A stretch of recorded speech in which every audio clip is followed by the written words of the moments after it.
Hola, buenas tardes. Me da mucho gusto de estar con ustedes en esta séptima cápsula de la historia de las religiosas de la cruz.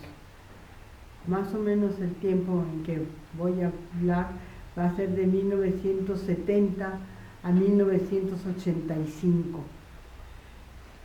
El padre Filipón, desde el año de 1954, anualmente visitaba la casa de las religiosas de la cruz en Francisco Sosa, la casa general. Era pues un deseo de él, un convencimiento del don que Dios había hecho a la iglesia con pues la doctrina y la vida de Conchita, y él quería dar a conocer al mundo europeo a Conchita. Entonces pues él decidió aprender español para entender a Conchita en su propio idioma. Fue de veras una entrega impresionante para conocer y profundizar en Conchita. Él fue perfilando su libro con dos partes. Uno se llamaba El film de su vida y otro Los grandes temas espirituales de Conchita. En el film de su vida, él vio la necesidad de que los hijos de Conchita expresaran su propio testimonio sobre su mamá. Los testimonios del proceso diocesano habían sido muy pobres porque en México pues no se tenía la experiencia para los procesos. Entonces él decidió volver a hacer un, pues como les diré, un tribunal para examinar a los hijos de Conchita, y no solamente a sus 4 hijos, sino también a su nieta Tere Lafarga. Entonces en la casa de las religiosas de la cruz pues armó una especie de pequeño tribunal. Allí se fueron presentando primero Pancho, Ignacio, Salvador, Lupe y Tere su hija, y a todos pues les fue preguntando sobre su mamá. Son testimonios sumamente valiosos que él integró en su libro del diario de una madre de familia. Ya estaba en el año 73, pues estaba a punto de terminar su libro. Él pensaba que en esa venida a México terminaba, y antes de pasar a México fue a París a la editorial de Kledebrauer, y ahí firmó con ellos el contrato para que la editorial publicara el Journal d'une Mère de Famille, el diario de una madre de familia. Llegó a México y se puso a trabajar arduamente. Se veía que su salud estaba deteriorada y varias veces se le pidió que se dejara atender, que lo viera un médico, y él decía: no, me va a ver el médico, pero en cuanto yo termine el libro, primero termino el libro y enseguida que me vea el médico. No llegó. Tuvo un derrame cerebral y murió en la casa de la cruz, de las religiosas de la cruz en México. Pues fue un dolor muy grande. Dios sabe por qué se lo llevó en esos momentos. Su libro estaba prácticamente terminado, estaba en los 2 últimos temas de la vida espiritual, en la soledad de María, y ahí fue donde pues yo creo que ya su sensibilidad, su fuerza espiritual no aguantó y murió. El padre Roberto de la Rosa, un gran amigo del padre Filipón y muy buen teólogo, terminó el libro, y el libro salió puntualmente en francés y en español. Ha sido un libro sumamente importante para dar a conocer a Conchita, pues de la mano de un gran teólogo, de tal modo, por ejemplo, que en la República Checa nos pidieron permiso de editar el libro para entregárselo a todos los sacerdotes de la República Checa, y entonces, bueno, ha sido traducido a diversos idiomas, ha dado a conocer a Conchita de una manera muy fácil o muy cercana, de ver cómo la santidad, que es lo que dice el Vaticano II y de lo que está insistiendo tanto el Papa Francisco, que la santidad es de todos, que todos estemos en el estado de vida que sea, podemos ser santos. Y Conchita lo demuestra con su vida. Y en este libro aparece esto clarísimamente. Por eso pues damos gracias a Dios por este don que Dios le dio a la Iglesia en el libro del Padre Filipón. En el año de 1972 se hizo la fundación de las Religiosas de la Cruz en la diócesis de Texcoco, en un lugar que se llama Ojo de Agua. Allí estaba, junto a las Religiosas de la Cruz, o en los terrenos que eran de los misioneros del Espíritu Santo, se donó una parte a las Religiosas de la Cruz para que ellas pidieran por el ministerio que los misioneros del Espíritu Santo tenían en ese lugar en favor de los sacerdotes. Pues ahí se hizo la fundación. Después de algunos años los misioneros ya no pudieron cubrir la capellanía de las Religiosas de la Cruz, y la diócesis de Texcoco primero y luego la de Teotihuacán han sido un verdadero regalo para las Religiosas de la Cruz, que están totalmente integradas en esa diócesis. Y bueno, los capellanes son muchos sacerdotes de la diócesis. Se glorían las hermanas de decir que tienen 13 capellanes, pues sí, porque son los párrocos más cercanos a la comunidad de Ojo de Agua. Durante estos años de 1970, la situación de Centroamérica era muy conflictiva. Se pensó retirar a nuestras hermanas de la comunidad de Quetzaltenango, pues por la guerrilla, las desapariciones, pues una cantidad de conflictos que había allí. El obispo pidió que no las retiraran, que ellos se hacían responsables de las hermanas, y se pidió a cada hermana que optara libremente, que si se quería quedar en Guatemala, que optara y que lo dijera por escrito. Y bueno, se hizo todo el proceso, todas las hermanas decidieron quedarse, se avisó a las familias y las hermanas se quedaron en Guatemala en esa situación tan conflictiva. En ese tiempo, el presidente de la Conferencia Episcopal Latinoamericana, el CELAM, era el cardenal Pironio. Entonces él convocó a todos los obispos de Centroamérica a que tuvieran una reunión en una ciudad que se llama Antigua Guatemala, para pues ver todos los problemas que se estaban viviendo en las iglesias de Centroamérica.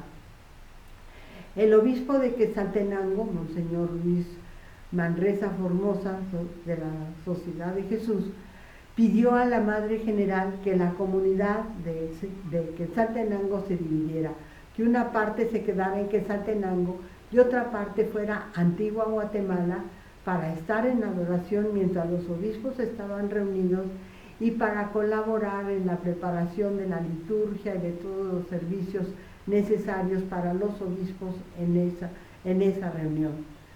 Fue una gracia muy grande para la comunidad ese contacto, primero con el cardenal Pironio, que pues quedó siempre muy, muy cercano y muy amigo de la congregación.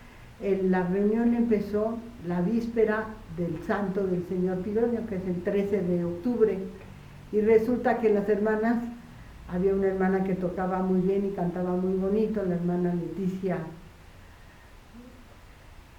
le llevaron serenata, y eso al señor Corripio pues le gustó muchísimo y lo recordó toda la vida, y siempre nos recordaba que le habían llevado serenata a las hermanas. Bueno, en esa reunión estaba el obispo de San Salvador, el señor Óscar Arnulfo Romero, y buscó a la superiora del grupo de Religiosas de la Cruz, a la Madre Lucía Olga Lagunes, y le dijo que él necesitaba una fundación de Religiosas de la Cruz en su diócesis de San Salvador. La Madre le dijo pues que esa no era competencia de ella, que nosotros éramos generalato y esa decisión le tocaba a la Madre General. El señor Romero vino a México a buscar a la Madre General, la buscó en la Casa General de Francisco Sosa y le dijeron que estaba en Tlalpan, en el noviciado, pues se fue a Tlalpan a buscar ahí a la madre. Ahí se entrevistó con la madre general y con una de sus consejeras, la madre Alicia Fernández, y les estuvo exponiendo pues la necesidad y la urgencia que él veía de que en su diócesis hubiera una comunidad de religiosas de la cruz.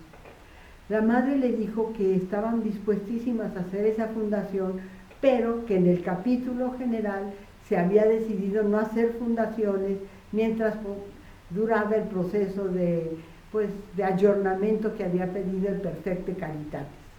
Entonces, pues el señor Romero fue a Roma, y de Roma les escribieron a las hermanas de la congregación de religiosos pidiendo que atendieran la petición del señor Romero de una fundación de religiosas de la cruz en San Salvador.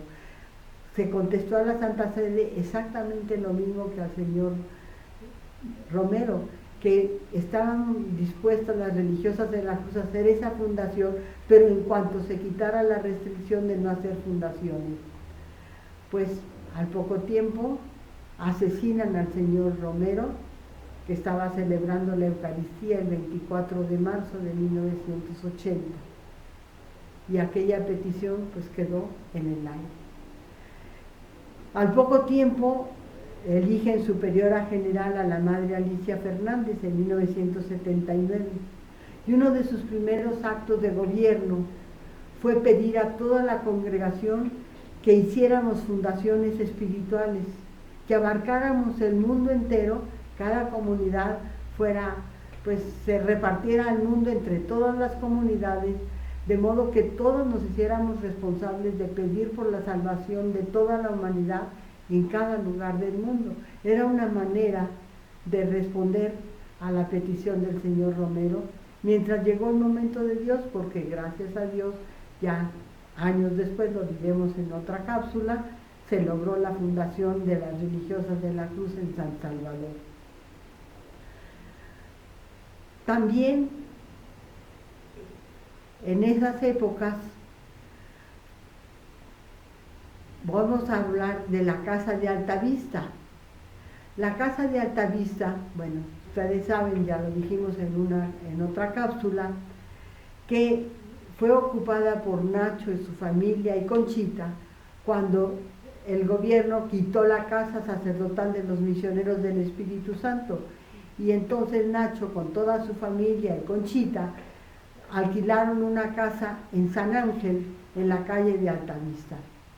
Unos años, poco tiempo después de la muerte de Conchita, el dueño de la casa le dijo a Nacho Armida que o le compraba la casa o se salía de ella. En esos momentos Nacho no tenía la capacidad económica de comprar la casa de Altavista. Se habló con el Consejo General de las Religiosas de la Cruz, que pidieron a varias hermanas que dedicaran su patrimonio a comprar la casa de Altavista. Y así se hizo.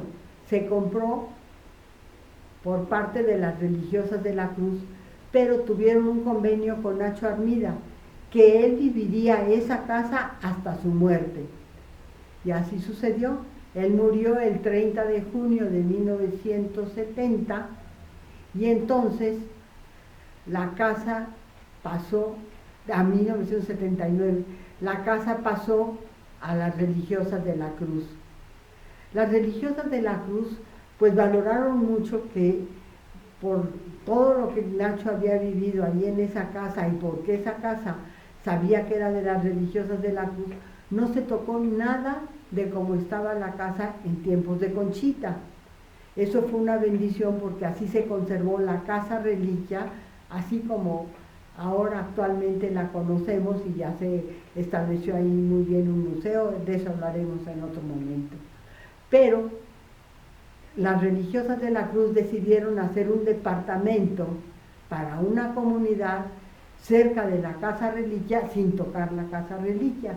Se hizo un departamento para una comunidad, y ahí vivieron 2 años más o menos las oblatas de la Soledad de María, hasta que esa casa fue ocupada por una comunidad de religiosas de la cruz. Así es que gracias a Dios por eso, pues las religiosas de la Cruz estamos en la casa de Altavista, que es un regalo de Dios para la congregación.